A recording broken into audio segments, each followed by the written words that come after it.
For 2015, Chevrolet is betting big on something really small. It's called the Trax, and as you might already know, it's been on sale in Canada and Mexico as well as several other markets since 2012.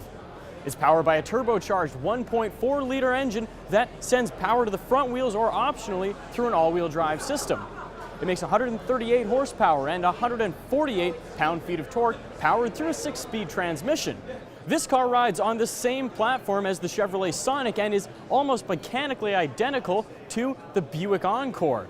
If it seems strange to imagine General Motors, a company known for its massive SUVs, fielding such small utility vehicles, you can get used to seeing more of the same. After all, many other companies are about to launch very similar products. For example, Chevrolet says that this car will compete with the upcoming Jeep Renegade.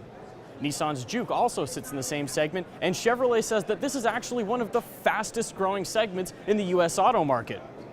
Now, if you've ever been inside of a Sonic, you'll see some familiar pieces here in the Trax. For example, the gauge cluster follows a similar styling to that car. If you've been inside of the Buick Encore, you'll notice that there are also, of course, quite a few similarities, although the cabin materials are quite a bit less expensive and premium. Now, if you're familiar with the Canadian market Trax, you might notice that there are a few cosmetic differences. For example, the US cars will have chrome trim on the door handles available, and also the front fascia has been mildly revised.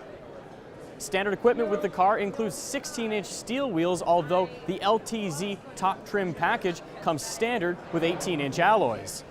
The cabin also features Chevrolet's MyLink infotainment system, which gives you access to high-tech features like Bringo navigation, which is powered by your smartphone.